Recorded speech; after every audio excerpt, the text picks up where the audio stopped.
مع بعض في علشانك. أهلا بيكي يا ليلى. أهلا بيك يا مريم. أنا حابة أكمل في موضوع الغفران ونتكلم عن الخذلان في العلاقات، وإنه إزاي في علاقاتنا القريبة بالذات القريبة أيوة. اللي مستمرين فيها لوقت طويل، وما أقدرش أروح حتة أو أبعد أو أحط حدود كبيرة واضحة مع الناس القريبة مني، بس أنا بتأذي أو بتعرض لخذلان، أو الشخص اللي أنا متوقعة منه عندي توقعات معينة والقريب مني هو بيجرحني قوي وجوه. تقولي لي إيه في الحتة دي؟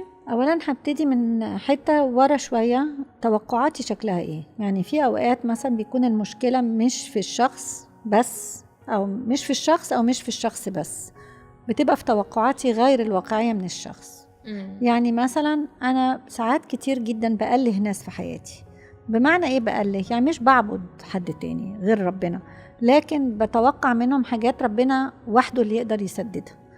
طبعا ربنا خلقني مخلوق اجتماعي، وبالتالي في حاجات ما فيش، يعني ربنا بيشبعها جواه من خلال الناس، وفي حتت بشبع منه هو شخصيا، ودي ملهاش حل غير ان انا يكون لي علاقة بيه. واي حد فينا بيروح يشحت ويبقى مذلول للناس بيبقى بسبب ان هو الحتة اللي ربنا كان ممكن يسددها هو ما بيديلهاش وقت مع ربنا، يعني بيعيش وبرضه لسه بيشحت من الناس، لانه الناس مدركة بالحواس. أنا بتكلم عن الناس الكبار طبعا، مش بتكلم على الأطفال، لأن الأطفال ما عندهمش حل، يعني هم مصدر الرزق بتاعهم في الاحتياجات النفسية بيبقى الناس الكبيرة. ما أقدرش أطلب من طفل إنه يحقق كل طلباته اللي بياخدها من الله. أنا بتكلم من الناس من أول المراهقين، هقول في حتة الله وحده اللي بيقدر يشبعها، وفي حتة الناس بيشبعها. ربنا يعني اختار إنه يخلقني من أيام ما آدم اتخلق، وقال ليس جيدا أن يكون آدم وحده، مع انه الله كان معاه في الجنة. كان معناها انه الانسان محتاج مخلوق محدود زيه هيشبعها جواه. فالفكرة انه التوقعات بتاعتي ساعات بتبقى ان انا متوقعة من الناس ان يكونوا آلهة في حياتي. يعني مثلا لما احتاجه دايما الاقيه في اي وقت، صبح ظهر ليل في نص الليل، دي حاجة ما يقدرش غير ربنا عليها. يجي لي ويسدد لي الاحتياج بالطريقة بالظبط اللي أنا محتاجاها في الوقت اللي أنا محتاجاه، حاجات زي كده. دي كلها حاجات بصراحة لما بنطلبها من الناس بتفسد علاقتنا بالناس، لأنه الناس ده الآخر ده عنده قدراته وعنده طريقة تعبيره وعنده احتياجاته هو الشخصية التي لم تسدد، وعنده مشاكله النفسية اللي برضو فيها عقد ونقص في حتت وكده. فأول حاجة لازم أراجع إنه توقعاتي تكون واقعية قبل ما ابتدي أتجرح، ودي بتبان من كثرة الجروح. يعني أنا لو بتجرح كتير، طبعا مش بتكلم على الإساءات الحقيقية بقى، يعني لو مثلا حد بيقتل، يعني اللي هي بتمر بيها منطقتنا مثلا، المنطقة في الوقت ده اللي هي حروب وكوارث، لا مش بتكلم على الحاجات الكبيرة، أنا بتكلم على، عشان نبقى واقعيين بنتكلم دلوقتي على الحاجات اللي هي بتحصل في اليوم العادي. واحدة من الحاجات اللي بتحدد حجم الإساءة جاية من مين؟ أن بيكون حد بعيد بتبقى التأثير بتاعها أضعف عندي من حد قريب.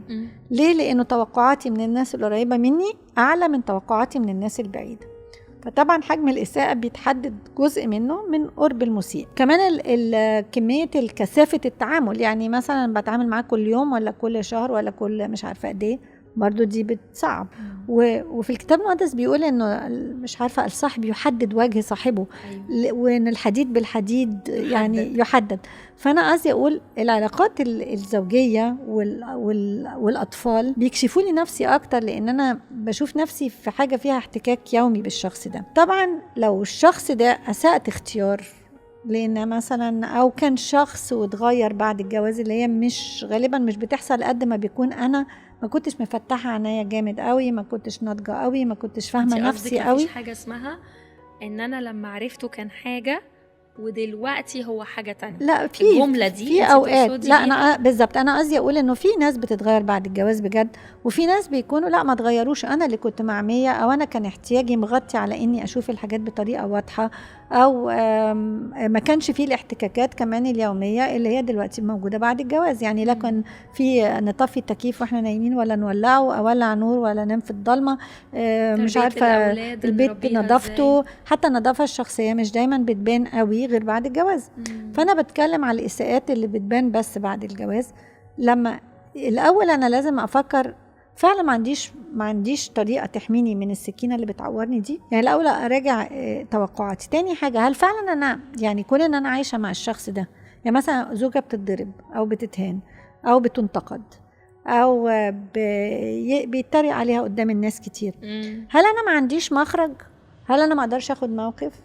هل انا طبعا عشان اخد موقف برضو في دكتور كان بيعلمنا مشورة، قال جملة هايلة، بيقول انه يجب ان تسوء لكي تتحسن. يعني لما بيكون في موقف صعب، عشان اعدل الموقف الصعب هعدي بوقت صعب جدا. بمعنى ايه؟ مثلا افرضي زوجة بتتضرب وعايزة جوزها ما يضربهاش، مش هتقول له لو سمحت ما تضربنيش فيقول لها حاضر، هي هتقول له ما ينفعش تضربني، فهتشوف ايام صعبة جدا لانه ممكن يزود الضرب ممكن. فهي لو لازم تاخد مواقف، بس في نفس الوقت حرام المواقف دي مكلفة. ايوه، لانه هتاخد وقت صعب. زي مثلا لما بقول انه في اوقات واحده تقول لك ليه ربنا سامح كده بحياتي مثلا، وليه ربنا، وحد يقول لها ده صليبك ولازم تشيليه، اللي هي جمله يعني مش دايما صح خالص. يعني الفكره انه لما بيتقال الكلمات دي، لا هو في صلبان انا لازم انزلها من على كتفي. في مواقف في حياتي لو انا اخدت موقف كنت يعني هعرف اتصرف. بس هقولك ليه احنا ساعات مش بنعرف ناخد مواقف واحنا صغيرين كأطفال.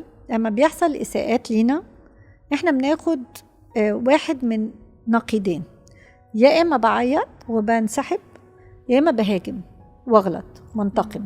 لما الطفل بيعمل كده غالبا اللي بيربوه بيلوموه في الحالتين، لما بيهاجم وينتقم يا او بيعيط بالظبط كده. يعني ده بيقولوا له ليه ما ردتش عليه، ليه ما دفعتش عن نفسك، والتاني بيقولوا له انت ليه شتمت، ليه ضربت. لانه الطفل مش عارف يوزنها. في حاجه في النص اسمها التوكيديه، ان انا بقول اللي انا فكرت فيه او اللي انا حسيت بيه لما الاساءه حصلت بطريقه حاسمه من غير ما احس بتوتر او بذنب. وليه بحس بتوتر او بذنب؟ لان وانا صغير اتقال لي ما تردش، عيب، ما تقولش كده. حتى لما حد كبير يغيظ طفل يقعدوا يزعقوا في الطفل لما يرد على الكبير اللي بيغيظه، ما بيقولوش للكبير بطل تغيظه. يعني طب ما هو الطفل اتغاظ، انا لازم برضو اديله مكان للغضب. بيقول اعطوا مكانا للغضب. بس طبعا في بقى في التعليم الحديث دلوقتي اللي هو التربيه الحديثه، انه الطفل بقى لما يكون غضبان يعبر باي طريقه. لا، ما يعبرش باي طريقه، لكن من حقه انه يعبر انه اتضايق، بس اعلمه يعبر ازاي بادب، اعلمه يعبر من غير ما يغلط في اللي قدامه. بس انتي قلتي من شويه ده الطفل. أيوة. بس انتي قلتي من شويه في التوكيديه، والست بتعمل كده هي ممكن يكون ليها بيمنت، حاجه بتدفعها طبعا في نتيجه تكلفة. وهي بتوكد على حقوقها وبيحصل موقف معاها موجع او الراجل بالزبط. موجع او مهين وبيأكد على حقوقه، بس في تمن تاني بيدفعه. بالظبط. يعني مثلا لو واحده حماتها بتأذيها بالكلام، بالتصرفات، بالإهانات، إنها واخدة جوزها منها، يعني واخدة ابنها من مراته، أي حاجة زي كده، لما الست هتحب تصلح الوضع ده مش هيتصلح، يعني مش هنروح من سيء لحلو، إلا في حالات نادرة جدا. لو كانت الحما دي مثلا ست هلية وطيبة وما كانتش قصدها، وبعدين لما لفتوا نظرها خدت بالها، اللي هي حاجة نادرة جدا انها تحصل، مش كتير بتحصل طبعا، بس مش ده الطبيعي. لما حد بتقولي له انه بيضايقك في حاجة بيبقى ساعات هجومي، ساعات دفاعي زيادة عن اللزوم، بيبرأ نفسه. في حالات نادرة جدا الناس بتعترف بغلطاتها وبيحاولوا يشتغلوا على نفسهم. هو عشان تغيير الوضع بيبقى مكلف، بيبقى لازم ساعات الشخص يجيب قاع، يعني يتوجع قوي من الوضع القائم دلوقتي عشان يقدر ياخد موقف. وحتى في مرة علمونا انه لو هو ما جابش قاع احنا نسرع له قاع، بمعنى ان انا مثلا اسأل اسئلة تخليكي تكتشفي انه انت مش قادرة تستحملي الوضع ده، او صعب عليكي ما ساعدكيش. يعني مثلا اقول لك واحدة في وضع غلط في حياتها بتيجي تشتكي بقى النمرة 1 والنمرة 2، يعني القسيس وبعدين صديقتها وبعدين مامتها، ما بتاخدش موقف خالص خالص خالص. ففي اوقات لازم دول يقفلوا عليها المحبس، يعني يبطلوا يسمعوا عشان تاخد موقف، لان طلعت طاقتها كلها بدل ما تاخد موقف انها عماله تحكي في الموضوع، وتلاقيها مطرح ما سبتيها المره اللي فاتت هي موجوده النهارده. ممكن يكون مش عشان الناس ما ادتلهاش حلول او ما سمعتهاش، عشان هي مش عايز تعمل مجهود التغيير او تاخد الموقف اللي هيبقى مكلف. الشخصه دي بتعلي لها القاع، بتجيبي لها القاع لغايه عندها ازاي؟ انك تقفلي عليها كل الطرق اللي كانت بتحاول تهرب بيهم من انها تاخد موقف، فهي تسيبيها تتوجع لدرجة ان هي تبتدي من كتر الوجع تلاقي انه الحل انها تبتدي بقى تقول انا مش هينفع اتعامل بالطريقة دي. يعني النهاردة كنت وانا بدرس، المدرس اللي معايا قال كلمة حلوة قوي، قال ربنا بيديك رجلين بس مش هو اللي هيمشي لك. فالله بيديني قدرات. في اوقات ناس بتبقى مش قادرة، بس قبل ما نقول مش قادرة، هل انت جربتي فعلا تمشي؟ هل انت جربتي فعلا تاخدي موقف؟ هل انت بجد عملتي اللي عليكي لغايه الاخر؟ عشان في اوقات احنا بنستسهل ان غيرنا يعمل. يعني واحده تقول لي مثلا حماتي بتسيء لي، جوزي ليه مش بيدافع عني؟ بقول لها طيب اوكي، جوزك مش هيدافع عنك، كان اسهل ان هو اللي يتكلم مع مامته عن انت تتكلمي مع حماتك. بس خلاص فقدنا. انا ما اقدرش اغير اخر، ما اقدرش اغير بالغ، اقدر اساعده يتغير، اقدر احفزه يتغير، انما انا ما بغيروش، هو اللي بيقرر يتغير او لا. طيب خلاص هو مش هياخد حقك، طب ما تجيبيه انت. قالت لي يعني اهين حماتي؟ قلت لها هو انا طلبت منك تهيني؟ هو انت يا تسكتي يا تهيني. لا، انت كنت عايزاه ياخد موقف مع مامته، حاولي انت تاخدي الموقف ده مع حماتك.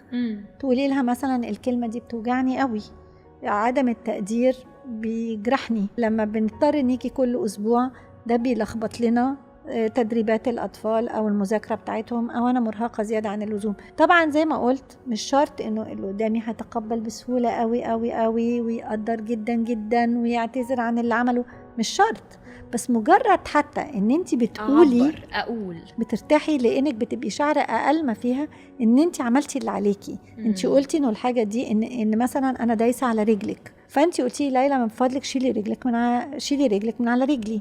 حتى لو انا ما شلتش، مجرد ان انت عبرتي دي في حد ذاتها بتخليكي تحسي اقل ما فيها، انه مش بتلومي نفسك وبتلوميني، بقيتي بتلوميني انا بس. ايوه، لان انا دوست عليكي وانت عبرتي انه ده وجعك فعملتي اللي عليكي. طبعا بعد كده ممكن تبتدي تسحبي رجلك، ممكن تشيلي رجلي من عليكي، بس لازم نكون صراح مع نفسنا. هل انا فعلا عملت كل اللي اقدر عليه عشان اخرج من الوضع السيء ده ولا لا؟ طيب اوكي، لو انا ما عنديش مخرج، وفي اوقات ما بيبقاش في مخرج، يعني فريدي مثلا الشخص اللي انا بيسيء لي ده ما عندوش غيري عشان يقدر يعيش، يعني مريض جدا، انا اللي بخدمه او هو اللي بيصرف عليا ومن غيره هجوع ايا كان. يعني طبعا ممكن في حالة هو اللي بيصرف عليا لو انا اقدر اشتغل واصرف على نفسي ده مخرج، لكن افرضي خلاص ما فيش مخرج، انا معايا عيال صغيرين ما عنديش حد اسيبهم معاه، الشخص اللي بيصرف عليا هو اللي انا بعاني منه، لو سيبته في مشكلة كبيرة هتحصل، مش هقدر اصرف على اولادي مثلا.